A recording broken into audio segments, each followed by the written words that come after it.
to him. Ravanelli spots out Emerson!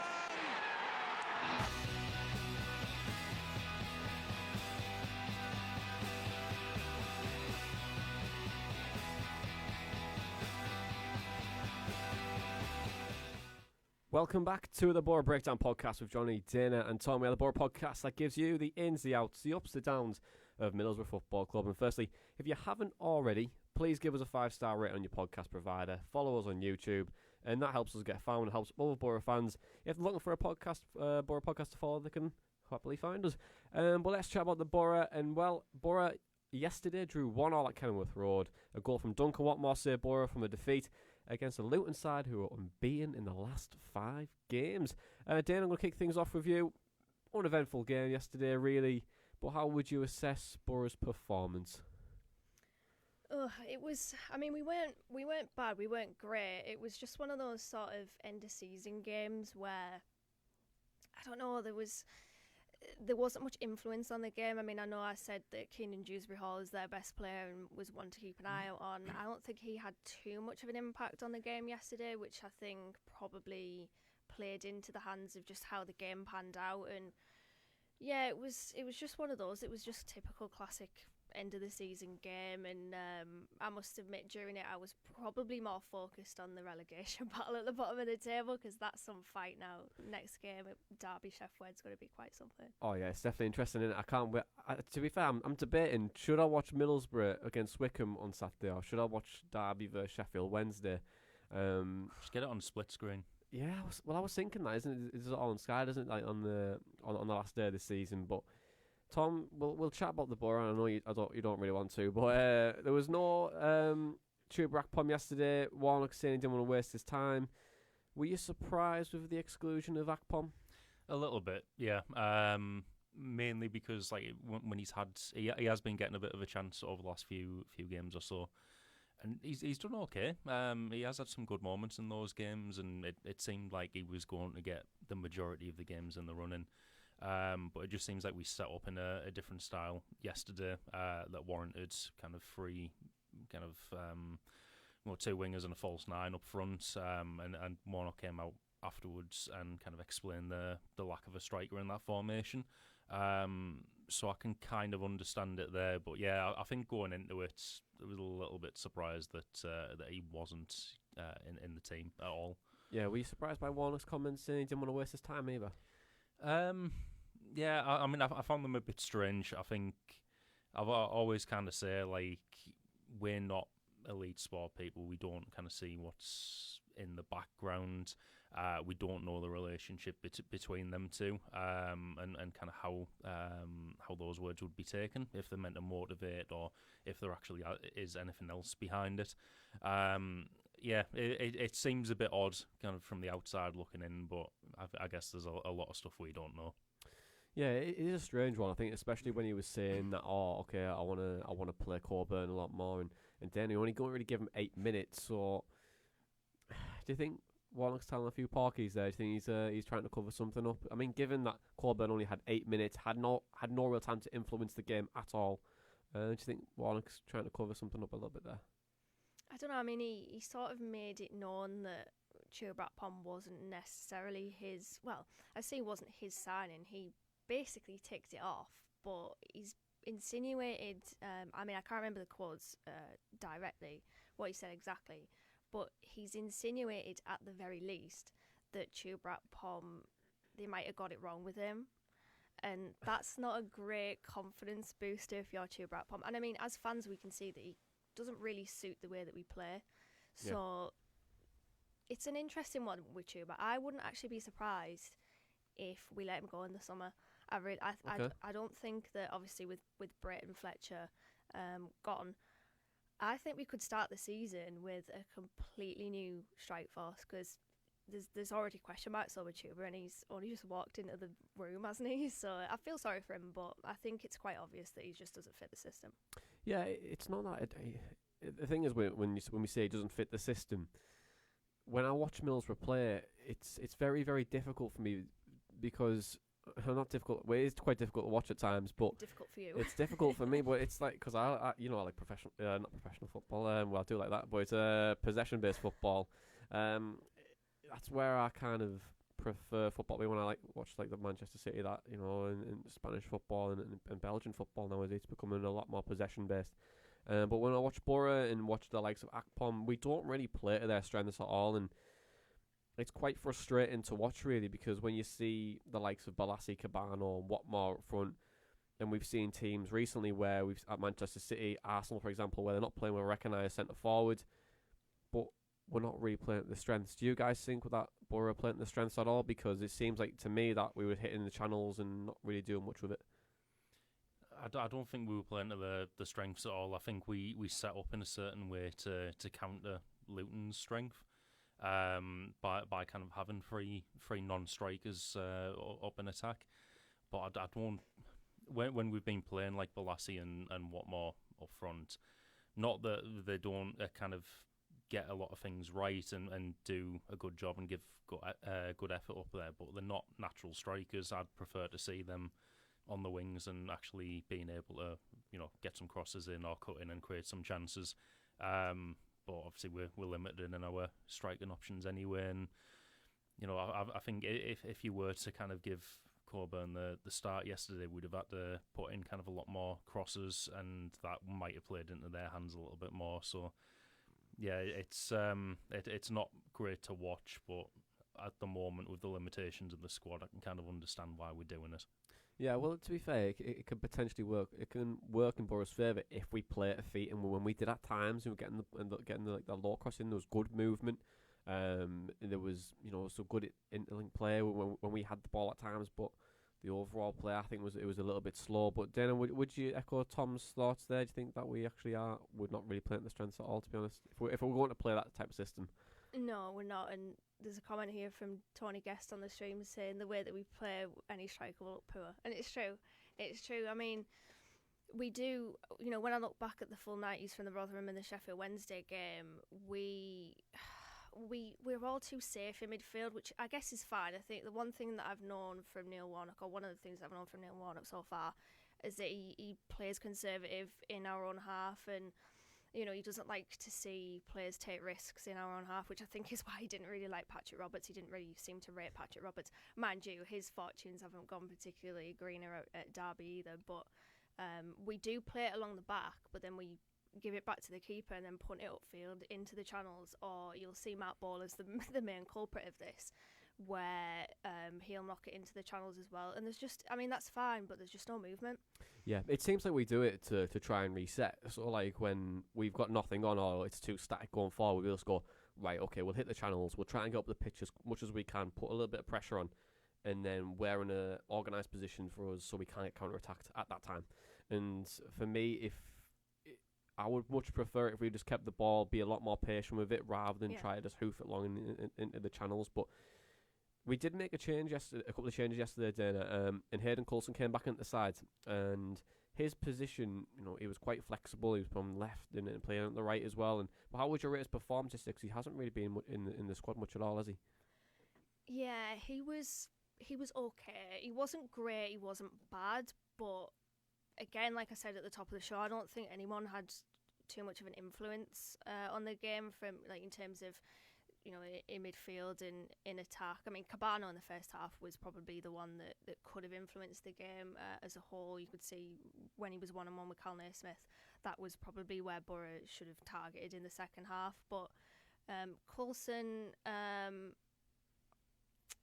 don't know. He wasn't, like I said, he wasn't bad, but he wasn't great. I think he pretty much epitomised the game, I would say. No one really stood out. No team stood out. And I think in the end, obviously a draw, in my opinion, was the right result. But yeah, Coulson probably epitomised it. I don't think he was a bit average, really. With him not standing out, Tom, can you see why that he's only featured 16 times this season for Boro in the league? To be honest, when I kind of saw the start, I was a bit surprised it was that high, because I can't remember seeing too much of him all this season. I think he's one of those players where no one quite knows the position to use him. I think that even stretches back to last year. It was like left back, then he was out of position a lot, so he went left wing back, left wing. Then Woodgate's in, he sees him more as a winger. Then he's played like number 10 on a couple of occasions this season as well. It's kind of similar to Jed on the other side, I suppose. I'd like to see him play consistently in a position, but it just seems like no one knows where to use him or how to use him at the moment. Yeah, well, we've got a question around it, and I was going to bring it later on, but I feel like it's right to fit it in now. But from Tom Muldown, he says Warnock has obviously not given Coulson much game time. Warnock's not giving Warnock Get on the time. pitch, Neil. I know, yeah, he probably needs to with the lack of bench players we got. But not giving Coulson much game time. But it does seem he wants to find a role for him, but won't play him left back or left wing. How do you think he fits into this team, if at all? Is he a victim of his own success and versatility? So, is he? Is he a victim of his own versatility? Do you think he has a future?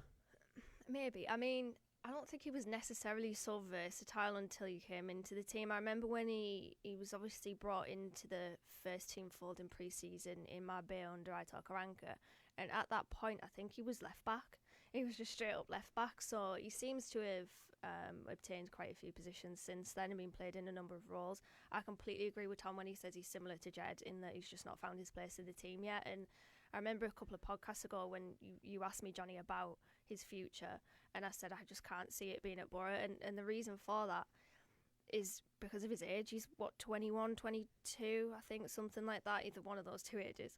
And at that time, it's either make or break. And if at this point Hayden Coulson hasn't found his position in the team, then I just can't see him staying at the club for much longer. I think he'll still be a part of the team and part of the squad next season, but only because we've just got a lack of options, Dawn. But Ticks off Boro breakdown bingo. Oh God, love it.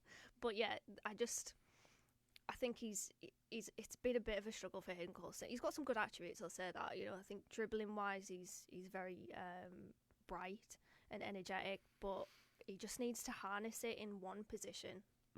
Yeah, we could say something similar to what Tav went through over a couple of seasons ago, where Tav was playing centre midfield, right wing, left wing, right wing back. Even this season, obviously, he hasn't really played left wing back, but he's only really got centre half, goalkeeper, and probably centre forward to play. So he may as well go for all three. I mean, we have no goalkeepers in the summer, so Tav may as well go on goal then. So, but in terms of how Coulson and Tav relate, playing different positions gives you a different perspective on the game, and when you play those different positions, you get a better education. You can understand and complement what each role does and why it does what it does. And I feel like it'd be a much well-rounded player. So when he does finally find that position, he'll start to come good. But again, it's like that position for Hayden Coulson, it's quite difficult for me, because last year when he played left back under Jonathan Woodgate, he was torn apart week in, week out, and people forget that. We would play a 3 and he would still get caught because he was trying to bomb forward and Boro trying to play counter-attacking style. But do you think that was just down to the sort of naivety of Woodgate more than anything? Potentially. Woodgate wanted his wing-backs to get forward, and the reason why he did, because we didn't have anything else going we forward. Had no wingers, we had to power forward, and we had to have some sort of defensive stability. But again, like as we see, I remember the Brentford game. I think it was the second home game. I think it was the first home game of the season last year, and he got torn apart time after time again. And I just thought, that's not your position. For me, if I was Hayden Coulson, I'd be looking for probably a left winger. Left winger seems like a solid position for me. And give him the flexibility as well. I think when you see what attributes he brings to the table with good dribbling, he can create chances. Keep him on the left sides, but also give him that positional freedom where, if he wants to become like a bit of a floater with like the other two attacking midfielders, then we should probably do that, because one, it makes things difficult for the defensive team because they don't really know who to mark, and it becomes a little bit messy. I mean, given that Neil Warnock does a man marking system, that's where things can get a little bit, frustrating for him.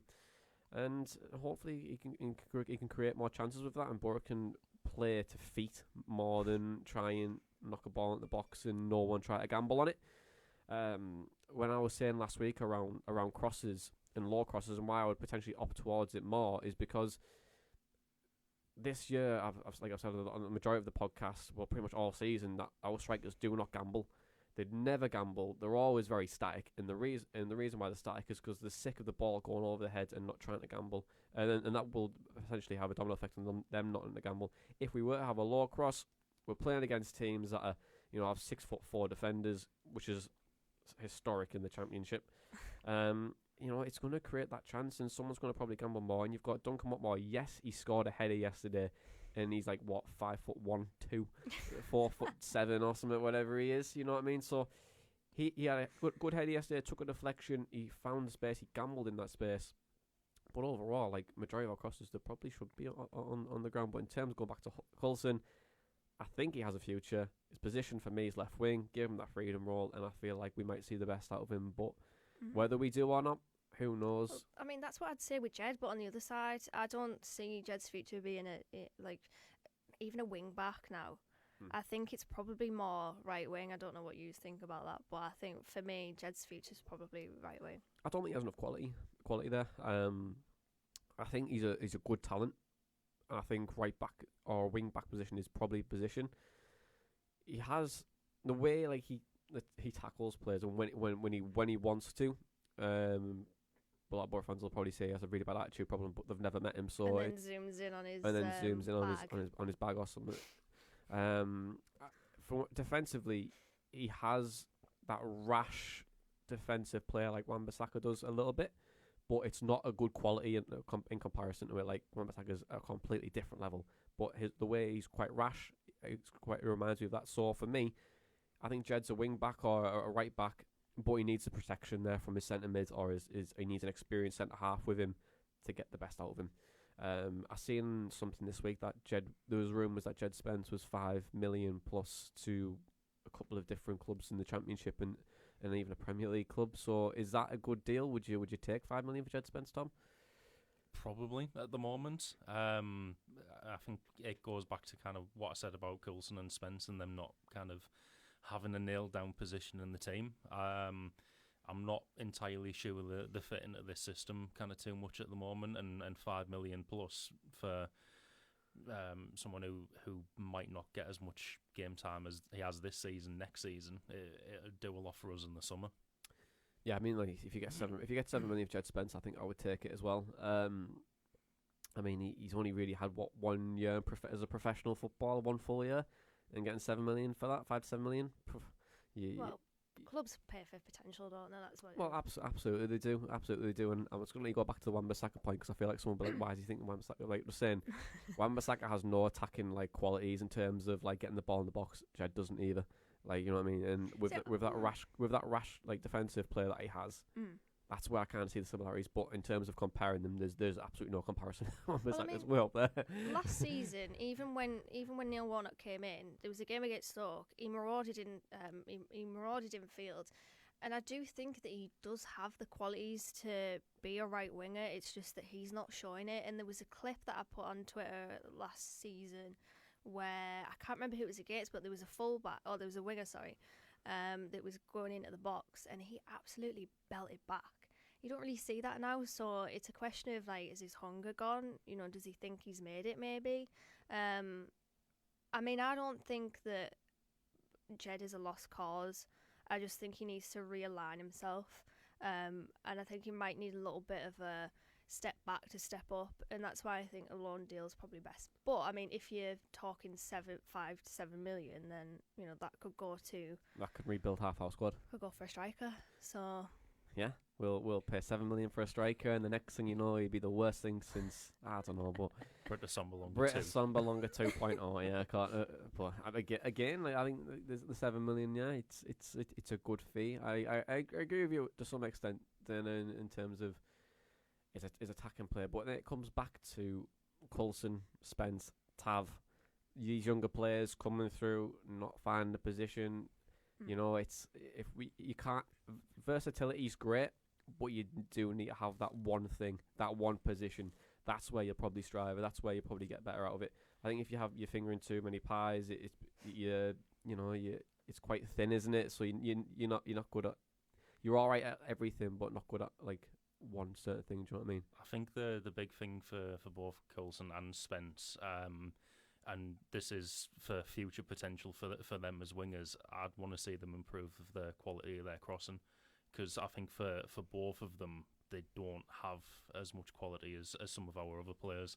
But at the same time, like you look at like Coulson on the left, great going forwards in terms of dribbling and pace, but the end product isn't necessarily there, which I think is why Marvin Johnson's been in the team kind of so much ahead of him. But at the same time, his defensive qualities aren't all there in terms of marking, and I think you could say the same for Spence as well. So I think it does go back to what you're saying, that they need one set position and they need to work on every skill you need to play in that position. I think both of them do have potential as wingers, because they've got that pace and bit of trickery and good dribbling, but you'd need the end product from them, which I don't think either of them necessarily have at the moment. Yeah, it's interesting you said about end product, because I want to chat about Neymar a little bit, because joint second in goal contributions now this season, another assist, out of contract in the summer. I know we spoke about it a couple of times, but surely, Dana, one more year for Neymar. I would, yeah. I mean, I saw a video of him yesterday where he was at Sheffield United, wasn't he? Got promotion with them, and I was thinking, if you think about, when he went there, he was pretty much, his future at Boro was pretty much dead, and he's brought it back and turned it around. And to be fair, he's quite a reliable performer. He's got one hell of a cross at times. He's probably actually the most consistent performer, which might not be saying much because we do have quite some inconsistent crosses. But he does have a good delivery, and I think that he has been a consistent performer. He's been somewhat reliable. Whether or not he has better impact for the bench is probably another debate, because sometimes when he does get a couple of starts under his belt, you start to see a couple of performances from him that you're thinking his impact isn't great on the game. Still not bad, but his influence is minimal sometimes. But I would give him another year. Yeah, I think I would as well. When you're saying about in and out the squad, it's just consistency. If a player can play 46 games in a season, you probably sometimes see the best out of him. Like when you look at the likes of McNair's, hasn't really missed a minute this year, and he's been arguably our best players because he's just in that momentum where he's just playing games week in, week out. It's becoming second nature to him. He's remained quite sharp, and I feel like we've seen the best of him. I think with wingers and probably more of like your luxury players, they need time. They can't be in and out the team, because even though they're inconsistent players, you need to just go through the motions with them. And when you see the likes of Jed, and when you talk about the younger players, I think minutes is just vital for these players, and it's quality of minutes as well, of course. But if we can give them minutes, then they're absolutely perfect. It's why, like yesterday, I was a bit frustrated that we had all these young players on the bench, and even Mali had a man of the match performance. We haven't seen him since, and we've only given him 8 minutes. I don't think Coburn's going to learn from that 8 minutes, if I'm honest. He might do. He might have, learnt a lot in that 8 minutes, you know what I mean? But for me, I don't think he had any impact on the game at all, and no real substance to any of it. So yeah, well, it was funny that he was saying that it was a waste of Tuba's time to bring him. It was a little bit of a waste of Josh's time, don't you think? It's putting him on for 8 minutes. Yeah, absolutely. I think there is. He does need the minutes, and he would have probably he would have probably learnt where he's playing against like a centre half who's going to like kick lumps out of him. Like he'll learn from that, but the whole 8 minutes of it, probably you might have learnt one or two things, but the whole thing probably not. Probably not. But it's just frustrating. It was very Tony Pulis-esque management skills, wasn't it? Like it was like the Tony Pulis management 101 book, and Neil Warnock took like page 6 out of it and said, you know what, 8 minutes for a substitute, 8 minutes for a squad player, and never play him again. So say something, do the opposite. Yeah, well, the Van La Parra treatment. The Van La Parra treatment. Is that what we're calling it now? It could do. That's good, to be fair. Yeah, I think we've we obviously don't know like what's been going on. We don't know why he's left Tuber out and stuff. But yeah, it was just a bit frustrating. But Tom, Neymar, one more year, 2 more year. Where would you see him fit in the squad? Yeah, I mean, don't we have a 1 year option on the deal? I'm sure I've kind of heard that or read that somewhere before. I don't know. I didn't sign the contract. I'm sure I've seen that on Twitter before. If that's the case and we're getting them kind of on the same same terms for another year, then yeah, go for it. Because I think even going back to last season, you look at who left at the end of the season, he was actually wanting to be here. He signed a contract on lesser terms to stay here, and he's been, a solid performer this season. Get him on the same contract for another year. He'd be a good option in and around the squad. So yeah, I don't see the problem with keeping him for another year. Yeah, well, there's another player I want to chat about as well. It's John Archer, and Tom, I'll keep with you for this one because Dane will start going red in anger when I ask this question. But in the second half, saved the penalty, stopped it going from 2-1. A good save, commanding his box. Boro look a little bit more stable at the back. It got up out of contract in the summer. Do you think he's improved Boro's goalkeeper situation? Yeah. Kind of not. That was so confident, the delivery of that. Yeah, I think. I guess. Yeah, maybe. I think in terms of depth, he has. Yeah, because when we've had like Stojanovic and Bryn on the bench all season behind Bettinelli, I think Archer's a better option than both of them to be behind. Say behind Bettinelli. Bettinelli's behind him now. But he is a good goalkeeper to have as a backup option. I think he's played consistently at this level for Millwall before, and you need to have a good backup option. Even like when you look at I know some people might not agree with this, but when we had Mark Schwartz, at least you had Brad Jones there on the bench to kind of fill in if ever needed, yeah. to push him. Yeah, I can't think of any others off the top of my head. We had Michael Agazzi, so there you go. But yeah, you need someone who's consistently kind of played at that level, who maybe isn't at that level anymore, but has the skills to fill in, and I think he does. I'd be quite happy to see him here next season. Probably not as our starting keeper, but definitely as another option in goal. Yeah, it's a position that we probably need to bring in, another 2 goalkeepers. But bring back Agazzi. Bring back Agazzi. Hashtag bring back Agazzi. It starts right now. Free Agazzi. Right here, right now. I know you're listening. A bit of fat boy slim there, Johnny. How dare you? But go on then, Dana. Jordan Archer, warrant a new deal, yes or no? You might think that I'm crazy here, but yes. And the reason is exactly what Tom said there. I think we need a somewhat stable number 2. I completely agree with Tom when he says I wouldn't have him as a starter. But for backup, I think he's a decent option, and it was a great save yesterday. To be fair, I was not expecting him to save it, and not because it was Archer, but because every time that we have a penalty against us, I'm like, yeah, this is going in. So props to him for saving it. It was a good save. Obviously, saved us the game, saved us a point. And all in all, he hasn't really put a foot wrong, I don't think. Having said that, I don't think he's been a headline stealer, but I don't think he's really needed to be. He's just been sort of stable, which is good enough. So yeah, I would give him another deal. Goodness gracious, pigs can fly. But yeah, I'm in all agreement. I think he deserves probably one more year. We need someone to push the next keeper that's coming in, whoever that may be. I don't think if he's not going to play the young players now, why play Solbrin? Pointless. We've seen how a goalkeeper can cut bad performances and they can be shipped out and gone, i.e. Ainsley Pears. So yeah, for me, makes sense. Give him a one to 2 year deal, and we'll go from there. But one final question before we move on to the questions, and then yesterday, Tom, Boro went down. Went a goal behind, and then it took them a good 20-30 minutes to get back in. Well, we did equalise straight away, but in terms of the performance, very slow once again. It's becoming quite a recurring theme, isn't it? Yeah, definitely, and it's definitely something we need to address for next season. We can't go for him next season with slow starts and not raring to go as soon as the whistle blows. I feel like that comes down to a couple of things.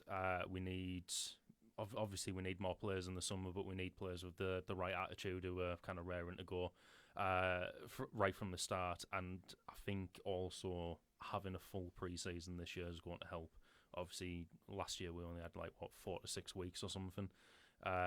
It's not really enough time for the squad to gel, and you've got to kind of learn as you go throughout the start of the season. So, strengthening in the summer, bringing everyone we need fairly quickly, gel them through pre-season, then just start next season, ready to go, and good performances from the start, no more slow starts, because you look at who's went up this season, who's in the playoff places, they don't have that issue, so we can't afford that next year. Yeah, it does seem like that trend itself. If you do start quick and you get yourself on the front foot, that first goal in the Championship is pretty massive.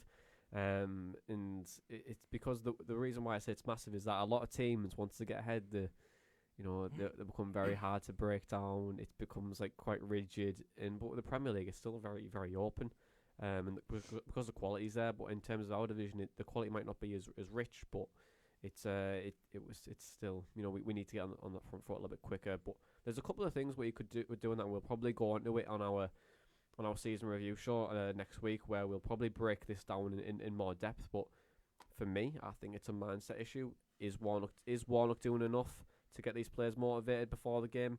Is he doing enough at the start of the second half to make sure they're pumped up for it?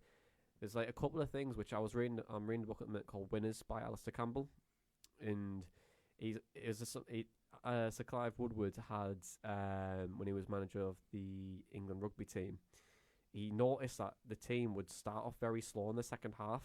So what he would do is, once the players come in, he would tell them to get changed again back into a new kit, because it reset the mindset of the game starting again. So we need to start off a lot more quicker. And funny enough, it actually worked. So maybe Neil Warnock needs them to get into a suit before the game, 5 minutes, get changed, get back in the suit, then back in the kit again to go out on the pitch. But but in terms of the mindset thing, I think we need to work on it quite quickly, and it comes back to leaders in the dressing room. Are we getting them enough? Is there enough motivation there? But then also, it's the end of the season, it's done. We were never going to get in the playoffs anyway, so were the players really all in? Do you know what I mean? But yeah, I mean, it has been, like you said, a recurring theme throughout the season. So I suppose they've just been following off from kind of where they've taken themselves this season. And I do think it's down to the lack of leaders in the team, the lack of authority, really, that needs to be addressed. I mean, to be fair, it needed to be addressed last season, last year, last summer, last January, and it hasn't. So September 08th. Well, mind you, I say that it hasn't been addressed. I do think we've got Grant Hall and Sam Morsey, the two good. I think they just need time to really sort of become captains. But on the podcast that I wasn't on 2 weeks ago, you were talking about captains. I think you said, did you say Howson and then changed it to Morsey? I went with Sam Morsey, yeah. I think Sam Morsey is just a natural leader. He got the best out of a Wigan side that were really struggling at times, and they ended up going on a superb run at the end of the season, of course. And I just think for me, he brings something to the table, and he's going to probably be more of a regular starter than what Howson probably will be next year. I feel like this next year is probably the year where we'll probably see the decline of Jonny Howson. In terms of quality, he's still got it, but it's like the Ledbetter situation where he can't really be as effective as that he once was. So hence why I'll probably say Morsey will probably be captain next year. But hey, prove me wrong, Jonny Howson. Prove me wrong. Make me look stupid. I think it just requires kind of in the dressing room a leadership core. I feel like we had that in our promotion season. I don't think it necessarily depends on one player. I think more kind of a few players and all offering different things. Like Morsey, he's a good captain. He got the best out of that Wigan team. Grant Hall, consistent player. Jonny Howson, it's been spoken about before that he is a leader, but he's not kind of a leader who will shout at people and stuff like that. But I think you also need kind of more senior presences to bring something else as well. I think someone who does that at the moment, I'd be delighted if he came back next year, is Balassi, because I think you only have to look at his Instagram posts from the last couple of games, when they've been in the changing rooms, or when he's kind of been at the training ground. He does seem to be kind of that uplifting presence. Other than the fact that he has a lot of experience anyway, I think you need that in a team, in any team, in work, in life. You need someone who's going to uplift everyone, and make everyone in a good mood and like enjoy coming into work. So that's what he can offer as well. And I think you combine all that together, you've got a good leadership core who can bring everyone else up. Yeah, absolutely. You need someone who, I think, there's like 3 types of leadership I think you need in that changing room. I think it's one that you're absolutely on the money there, saying like that's someone who brings people up. You want someone who's a voice, when things are getting hard, you have someone there who can get you out of it. And then also you have someone who's a performer, someone who's very consistent week in, week out, which is probably why Howson's captain, because he has been so consistent this season, and in the last couple of the seasons, he's probably warranted that captaincy. Now we need someone who's probably going to shout at players when they're not pulling the weight, and then also we need someone to bring them up as well. But it also goes back down to Warnock as well. He needs a really good EQ, like really good emotional intelligence. If he can get the best out of those players on the pitch, then that's absolutely perfect. But let's chat about questions. We've got the one this week. We have one more question for this week, and then we'll go on to Wycombe. Tom. But Paulie Maxson has a question. He said, why do Boro keep getting linked with to players that they have sold and let go? Wyke, Rhodes, Adoma, Ben Gibson, Jordan Jones are the recent ones, plus players like Pallister, Cooper, Downing, who have all returned to the club. So why is it that Boro get linked with all these players that we've sold in the past? And Danny Graham was one. I was always one. Danny Graham returning was a big one. I think it's just an easy link to make for the people writing the stories. You look at someone like Charlie Wyke, for example. He's got a good record in League One this season. Probably what we're looking for next season. So it's just kind of, even if we're not interested, it is an easy kind of link to make there. Same with Jordan Jones as well. I think he was out of contract at the end of the season as well. But I think even last year, you look at like Ben Gibson, it was probably never going to happen financially, but with him training at the club for so long, you just kind of assume there might be something going on there. But as you said at the end there as well, there have been players come back to the team in the past, and they've done well. So it's not kind of out of the ordinary for Boro to do. So that makes the link even easier, if anything. Yeah, do you just think would you just echo that down? Would you just echo what Tom was saying there? Yeah, I think it is an easy link. And, I mean, John Jones is the new Graham Dorrans, isn't he? Always gets linked with us. He's the new Salt and Gear. Finally got his man at the age of 41. Oh, God. I'm trying to think of those comments that people were posting saying that we were... Salt and Gear at 41, you're joking, aren't you? Yeah, Tony Mowbray's not our manager. Tony Mowbray. That was it. But yeah, it is an easy link, and I don't know if there's necessarily any truth in a lot of them, to be fair, but I think newspapers put 2 and 2 together, really, don't they? Yeah, it's very easy to it's very, very easy to make that link. So will those players come back? Charlie Wyke, Jordan Jones, they've all been linked, and obviously Sunderland's goalkeeper's being linked as well. Interesting one, I'll tell you. What's his name? Sorry again. Lee Bird. That's what I was, very interesting one. You look at the Sunderland fan opinion of him. It is. Go on, dinner. It's interesting. Why interesting? Well, my Sunderland supporting friend on my course likes him. Poor lad. I know. Shout in. But a lot of Sunderland fans don't, and obviously he's been named in the League One team of the season. And if you look at the comments on that post, Jesus Christ, a lot of them are sort of mystified as to how he's got in there. So it's a very strange one. A strange one. So I'm assuming you wouldn't. I don't know. No, I haven't really looked into it. Well, we need someone. I mean, I can't go and go. Yeah, Tom, you can go and go. You're quite good at sevens, aren't you? So. Just need to make the goal smaller at the Riverside. Will be sound. A little bit smaller, yeah. I'd absolutely fine. I mean, I'd go and club. I'm only like 5'7", so I wouldn't be that good. Well, I'd just get dinked every 5 minutes. I'm taller than you in my platforms, aren't I? I'll go and goal. Oh yeah, well there Might you go. break my ankle, but yeah, puts platforms, and you'd be absolutely laughing. It's all right. We'll have to pay Yannick and Korean chips to help protect you or something during the game. Well, my ankle can be broken, but my glasses can't. I just protect my glasses at all costs. Yeah. Mind you, we already stood on them, so there we go. Well, there we go. I mean, Dana's in goal next season. That's going to get out of Edgar Davids ones. Yeah, out of context for a breakdown is the photo of Dana in goal now, isn't it? With Edgar Davids glasses. But all right, let's chat about Wycombe then. So Wycombe need a 12-goal. A 12-goal turnaround to save the bacon in the Championship finals game of the season. I mean, it's unlikely, but it's typical. Boro get beat 12-0 and Wycombe stay up, so Tom, let's break Wycombe down. Well, yeah, it's actually a 14-goal difference they need to make up. 14. I thought it was 12 at first as well, but they're also relying on Sheffield beating Derby. So to stay up, they would need Sheffield to beat Derby and to beat us 14-0. Wow. I'm sure some of our fans wouldn't be, against just sitting down and let Wycombe score 14 to relegate Derby. That's doable. Yeah, I mean, our friends at the Rams Review podcast will not like that comment, but we'll go with it. I haven't said some of our fans, not us personally, but yeah. So in terms of form, they beat Bournemouth 1-0 yesterday.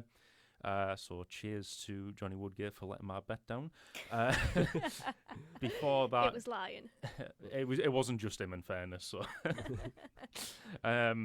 yeah. Before that, 2-1 loss to Cardiff away. They beat Bristol City 2-1 at home the week before. 2-2 draw against Swansea the week before that, and a 3-1 home loss against Luton the week before that. So I had a look in their fans forum as well. Seem a very positive bunch considering the position they're in, but they mostly seem quite proud of how the teams performed yesterday and through the season, and that they still have the ability to not finish bottom / mathematically staying up at the last game of the season. Yeah, I think a lot of them were kind of saying, if we do manage to beat Boro and results go our way, we could finish third bottom, and we'd look at that as kind of like a positive. Well, it's the highest they've ever been, isn't it? Yeah. So fair play. Yeah, I mean, they did extremely well to get up here, so respect to them, really. There's quite a few looking forward to next season in League One already, just saying they look quite a strong proposition for it, and they look like, automatic position / playoffs, so good luck to them if they do. They've lined up in quite a few formations this season. 4-3-3 has been used the most, but against Bournemouth, they lined up in a 5-3-2. They look to utilise long balls and crosses quite often, which could play into our hands. We've talked about it before on the pod that we defend quite well against crosses, so fingers crossed for that one.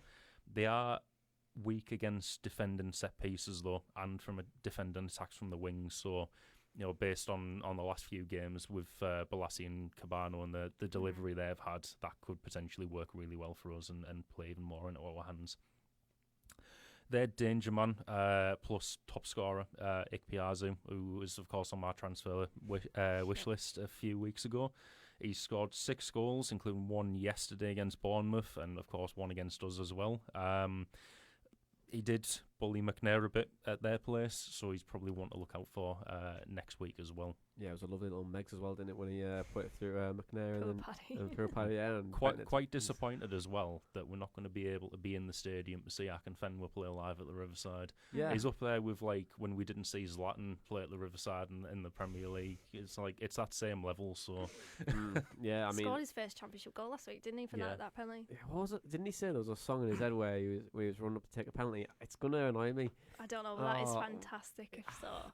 I'm gonna have to. What a guy. I'm gonna have to search it whilst we do predictions. But yeah, it's going to be a tough old game, isn't it? I mean, for last day of the season. I mean, if we want to get beat 14-0 against Wycombe and send Derby down, then absolutely go for it, crack on. But Tom, we'll go predictions. How are we feeling? Do you think we'll win? Yeah, I'm going to go for a 2-0 win. I'm expecting to see quite a lot of the youngsters given a game next week. I know in our group chat yesterday you were saying you were surprised to see them not included yesterday against Luton. I do think Wycombe's more their kind of game. I know Warnock has said that Solbrin's going to get a game towards the end of the season, so as he hasn't up to now, I'm expecting that to be next week. Hasn't even been on the bench either, has he? Yeah. So I'd expect him to be in next week. I'd like to see Mali and Coburn, probably Hackney get a game as well. But I'm hoping it's going to be like one of those end of season games. 8-1. 8-1 would be perfect. But, I'm thinking back to like when Reach scored against Doncaster and stuff like. There was nothing really to play for that day, but some of the young lads made a good appearance. So I'm going to go with that next week. I'll go Mali to get a goal as well. Sorry, I was before you do predictions. I was searching for Akinfenwa's is the song I listened to when he's trying to sing when he scored, but the first thing that comes up is football star Adebayo Akinfenwa confirms he's in talks to sign with WWE. He's Defoe's winning next year's Royal Rumble. Oh, that just cracked me up. I was like, that's caught me off guard so much. Sorry, Tom, what did you say again in terms of 2-0. 2-0? Boro, Wycombe? Yeah, 2-0. Okay. You never know. Sorry, mate. I just got caught off guard with the whole WWE thing. Sorry. Dana. I'm gonna go the same 2-0, but goal scorers for some reason I can see Akpom scoring again against them. But he probably won't be in the squad. I mean, waste his time. We'll see. Yeah, I mean, we don't want to waste his time. You know what I mean? So We'll see. I'll change that then. I'll go. Who hasn't scored so far this season? well, we need one more. We need one more player to break the record, don't we? For different goal Really? scorers. Oh, Well, for us anyway, not just like you know what I mean. Houson's due when he hit the bar twice against Rotherham, didn't Scored yesterday as well, but the whistle had already been blown. he? So He did. Yeah, Houson's definitely due one. And then, we'll go Yannick. Yeah, Balassi then, Mm-hmm. Okay. Parting gift. Parting gift and some Korean chips. Right. Okay. So I'm gonna go. I think Boro will get the job done. I think 2-1. But I feel Wycombe will score first, and people will start to feel a bit nervous because it's going to be an early goal. If I think, oh god, it's going to be 14-0 this. But that's it, guys. Thank you very much for joining me as always, and thank you for the listeners as well. If you're listeners on Apple Podcasts or any podcast provider, or watch us live on the stream as well on Red Army TV's Facebook page, and thank you for joining us too. But that's it. One game to go, and it's all done and dusted. So join us next week for our famous season review show, where we'll go have an in-depth analysis on what went well, what went wrong, give you the ups, the downs, the ins and outs of Boro's 2020-2021 campaign. But this has been the Boro Breakdown podcast, and that was all your matchday chatter in a pod. Up the Boro Breakdown. Wants support. Curtis Fleming is down the edge of the area. Fleming for Craig Hignett. Hit it, Higgy. Higgy hits the treble!